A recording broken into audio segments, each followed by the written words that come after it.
नमस्कार दोस्तों, ऐसी मेरी परमपिता परमात्मा से प्रार्थना है कि आप सब सुखी हो, स्वस्थ हो, मस्त हो और मजे में हो।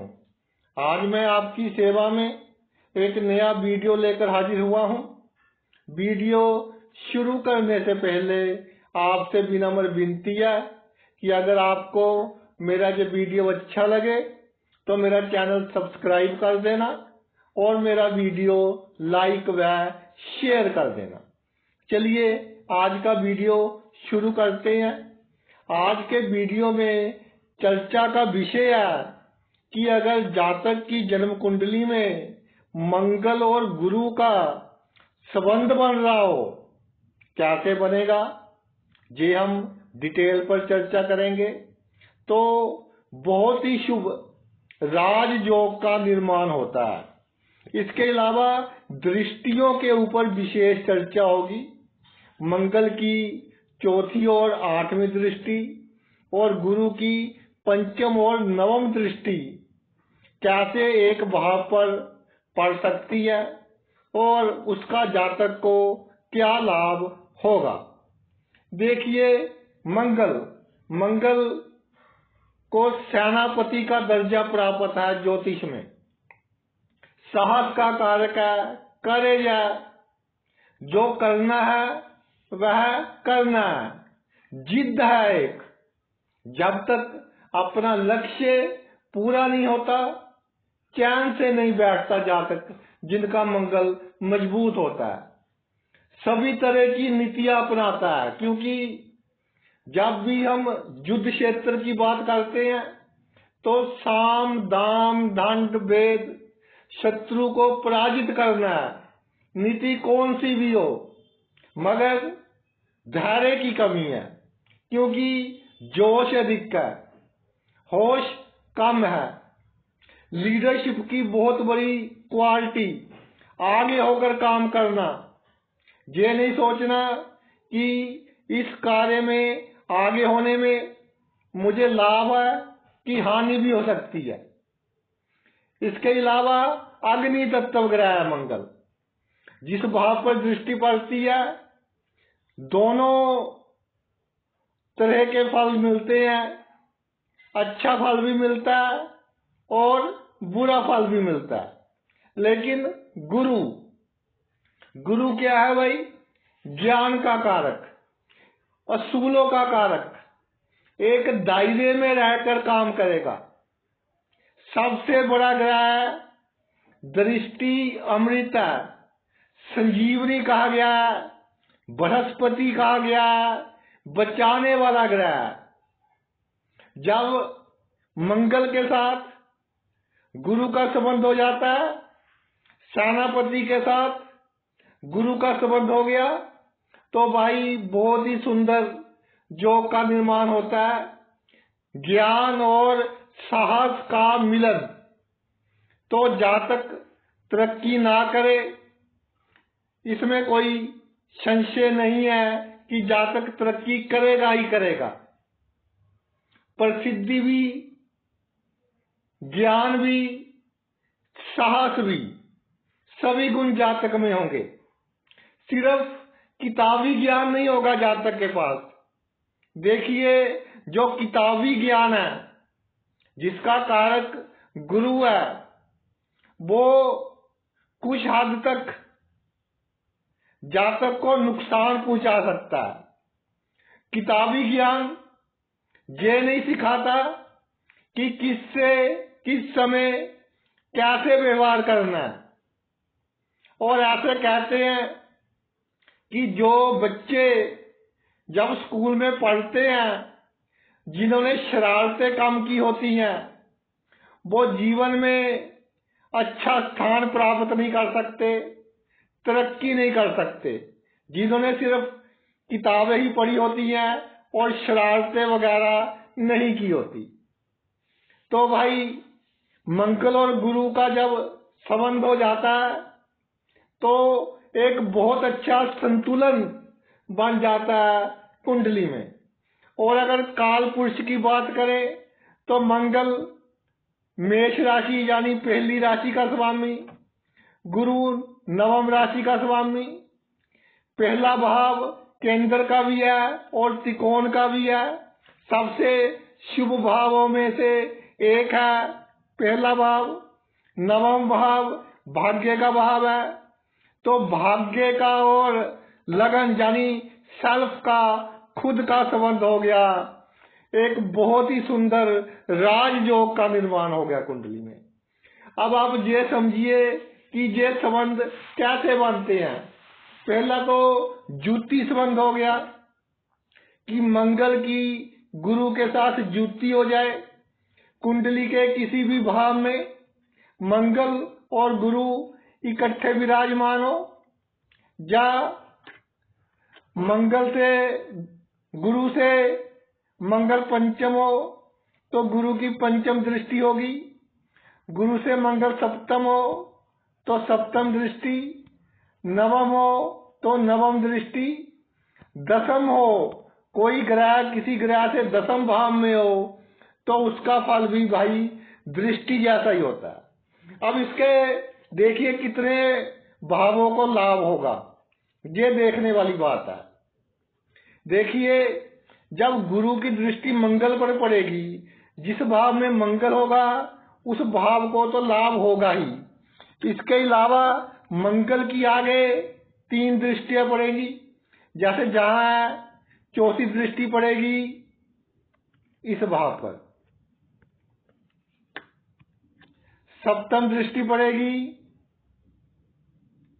1 2 3 4 5 6 7 इस भाव पर, अष्टम दृष्टि पड़ेगी इस भाव पर।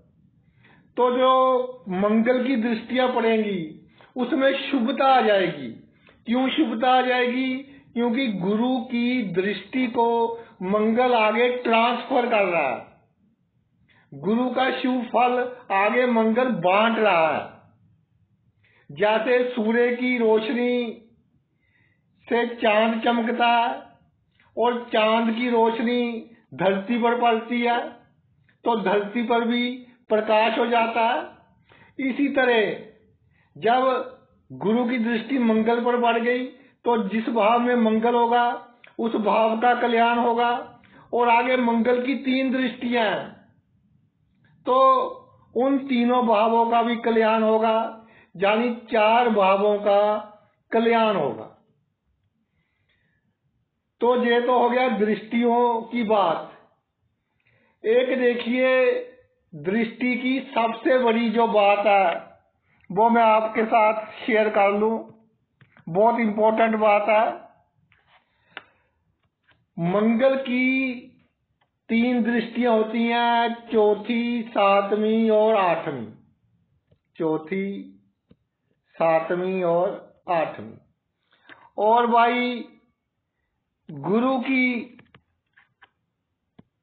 3 दृष्टियां होती हैं, 5वीं, 7वीं और 9वीं। ये 7वीं दृष्टि तो कॉमन हो गई कि जब दोनों एक ही भाव में होंगे तो ये दृष्टि पड़ेगी।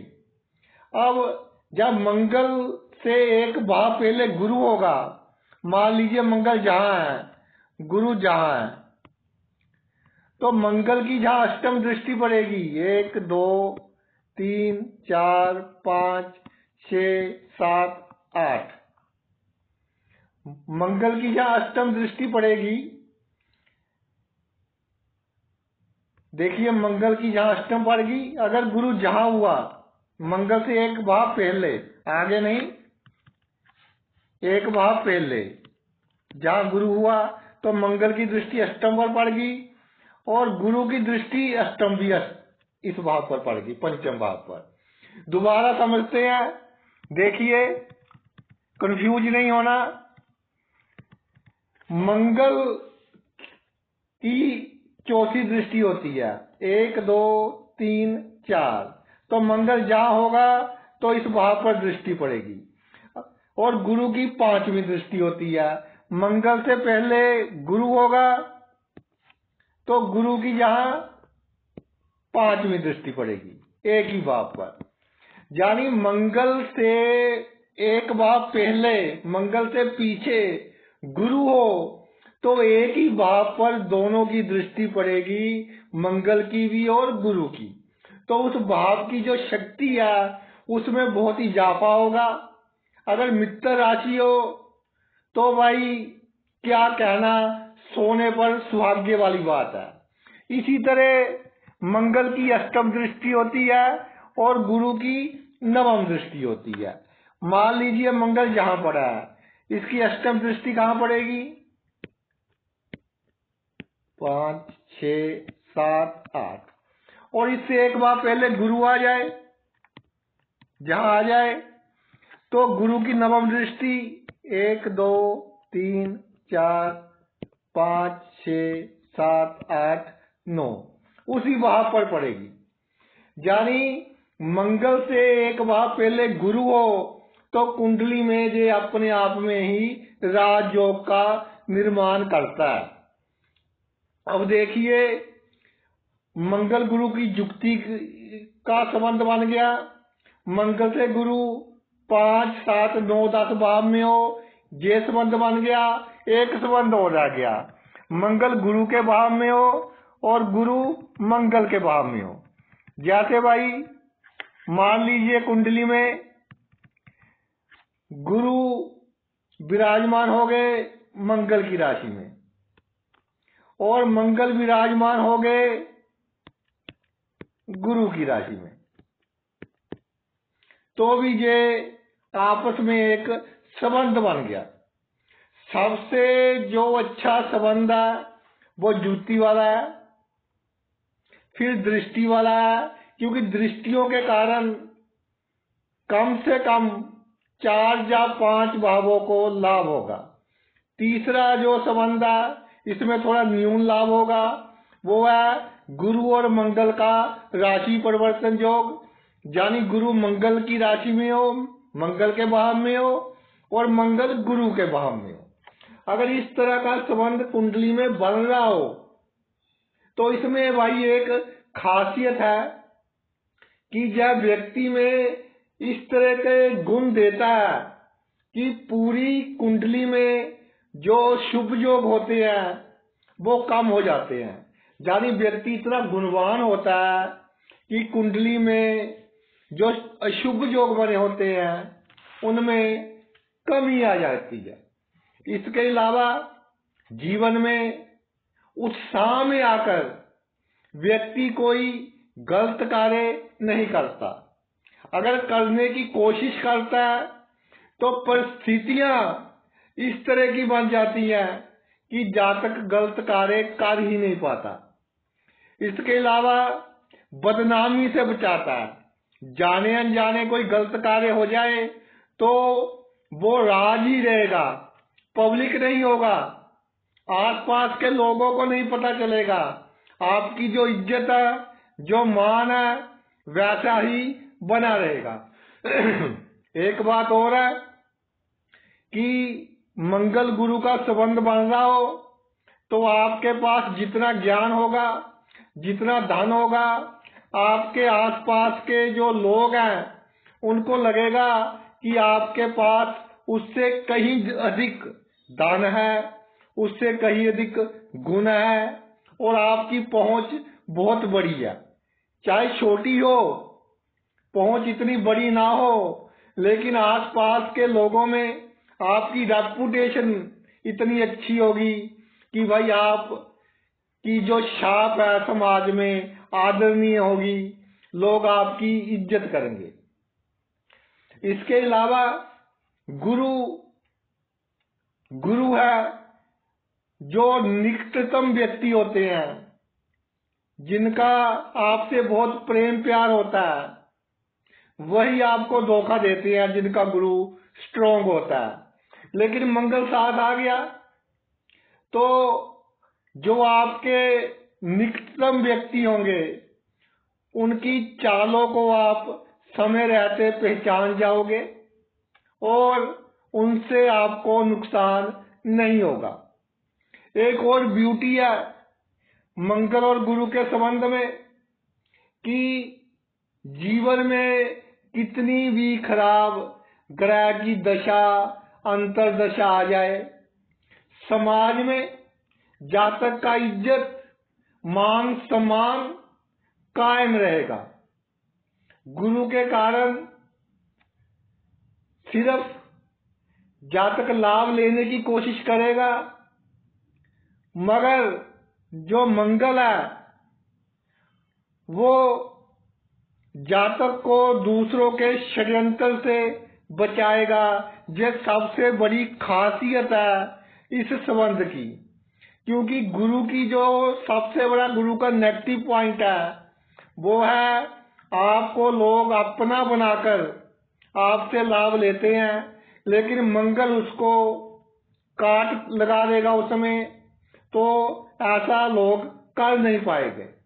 इसके अलावा एक और बात देखी है, कुंडली में मंगल और गुरु का संबंध बन रहा हो तो अगर आपको कोई इस तरह की बीमारी हो जाए, जैसे ब्लड प्रेशर हो गया, कोलेस्ट्रॉल हो गया, थायराइड हो गया, हल्की सी डायबिटीज होगी, कि जिसकी दवाई लगातार खानी पड़ रही हो, यानी मेडिसिन रोज खा रहे हो आप, तो इसका भी लाभ है आपको।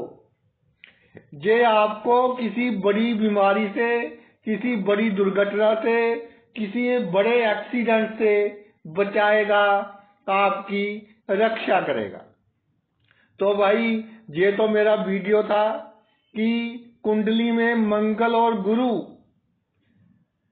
किस तरह अपना चमत्कार दिखाते हैं और जातक को सफलता दिलाते हैं। आपने अपना इतना कीमती समय निकालकर ये मेरा वीडियो देखा, मैं तहे दिल से आपका आभारी हूँ। Thanks a lot.